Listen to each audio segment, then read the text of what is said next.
انا عندي نجم ما اقدرش ما اتكلمش عليه دائما، بس هو زهقنا الصراحه من كتر الكلام عليه. صلاح، من كتر اه. الحاجات الحلوه اللي بيعملها، من كتر اهدافه، من كتر تكسير ارقام. في بعض الناس زهقوا من نجاحاته وابتدوا يا كابتن، يعني اي تصرف او اي صوره او اي اعلان ولا اي حاجه تلاقيه بيهاجموا صلاح. انا ما اعرفش ده بيبقى في ناس موجهه ولا ايه، ولا ما بيحبوش النجاح اصلا.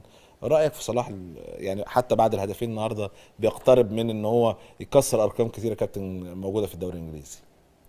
اولا طبعا يعني صلاح ده في حته تانية مم. ومش هيتكرر تاني. مم. وده بقى اللي تقدر تقول عليه عالمي بجد. مم. يعني لما تيجي طبعا. تقول لعيب عالمي، طبعا. انت بتقول مثلا مارادونا، ميسي، بس انت كريستيانو. بتقارنه بالناس دي بقى خلاص. خلاص ده يقارن بالمستوى ده، ما يقارنش في ناس تيجي تقول لك ده، بس دي الناس اللي هي المريضه، انت عارف هم قله ما بيحبوش. مم. لو جاب لهم كوكب من السماء برضه هيقطعوا فيه. لو اخد احسن لاعب في العالم هو يعني كان هو هيقطعوا يستحقها. فيه. اه. انا بقول لك كوكب، يعني اه. ده هو في اكتر، هو حد يعني هيجيب مين حاجه من هيجيب السماء؟ كوكب اصلا؟ ده لو جابه لهم برضه هيقطعوا فيه، يقول لك ده كان الكوكب اللي جنب احسن من ده. يعني مش هيلاقوا فيه عيب، هيقول لك كده. ايوه. فانت الناس دي كبر دماغك منها. هو اصلا ماشي بخطى، ربنا يا رب يكرمه، وبيكسر ارقام زي ما انت بتقول، وبيعمل حاجات احنا ما شفناش من حد مصري ولا حد عالمي غير لعيبه معينه. يعني طول التاريخ انت بتقول مارادونا، بيليه، ميسي، زيدان، رونالدينيو، رونالدو البرازيلي اللي هو الفيرود، وبعد كده كريستيانو.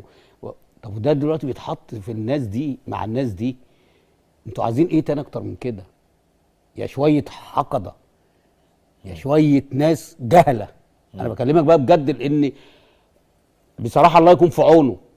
بس هو ما اكيد ما بيبصش للكلام ده يا كابتن، ما لا انا احنا اللي قلت. نبص بقى، ما احنا احنا اللي انا ندافع شخصيا عنه. ما ببص والاقي حد ممكن يهاجم صلاح. طب بتهاجمه ليه؟ عشان ايه؟ وهقول لك على حاجه، اه. اقسم بالله تلاقيه كبيره انه عنده شاشه بس بيتفرج على الماتشات. اه. يعني لا لاعب كوره، ولا درب كوره، ولا درس كوره، ولا ذاكر كوره، ولا حلل ولا كوره. لعب. واخد بالك؟ ما لعبش. وتلاقيه بقى وفي جيبه بيعمل. مثلا ما فيهوش 3 جنيه، وتلاقيه قوم جاي ماسك جايب اللي هو الباقه الصغيره ام جنيه ونص دي، ويقول لك عشان اطلع اقول كلمتين لصلاح يحرقوا دمه. يا اخي يتحرق دمك انت ودم الباقات اللي وريتنا الاشكال دي.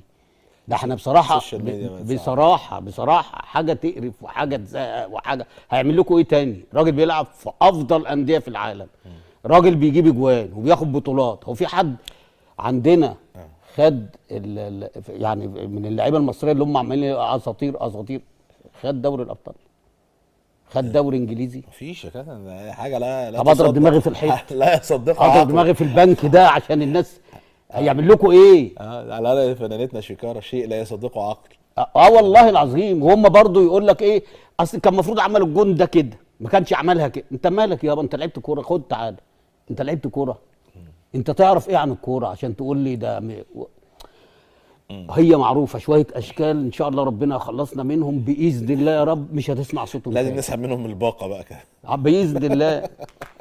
لا هو الفكره كمان ان هو مش عندنا احنا بس، ده الانجليز نفسهم ابتدوا يحطوا صلاح من ضمن اساطيرهم في كره القدم، واعتبروه واحد منهم. يعني فاهم يا كابتن؟ بيعملوا له تماثيل يا انت يعني عايز ايه؟ مش لينا احنا بس احنا يعني. هنا بنحدفه بالطوب. احنا هنا لو طولنا، لا لو طولنا في في بعض الماتشات الناس لما بيجي اه. ناس يقول لك ايه، لا صلاح هنا مش زي هناك. طب ما انت هتجيب القماشه اللي هناك زي اللي هنا؟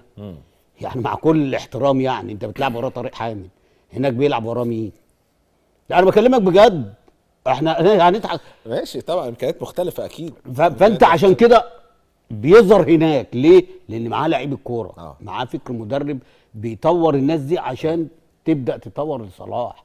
عشان كده بتلاقي صلاح مختلف هناك غير هنا. انت عندك احنا عندنا الكوره عقيمه بدليل الاختيارات اللي هنتكلم عليها بعد شويه. هتربطها يعني. طبعا. هتربطها ببعض. يعني انت مثلا اه. مع كل طبعا هو كله لعيب الكوره كويسه وكل حاجه، بس في لعيبه ما تستاهلش تنضم الفتره دي.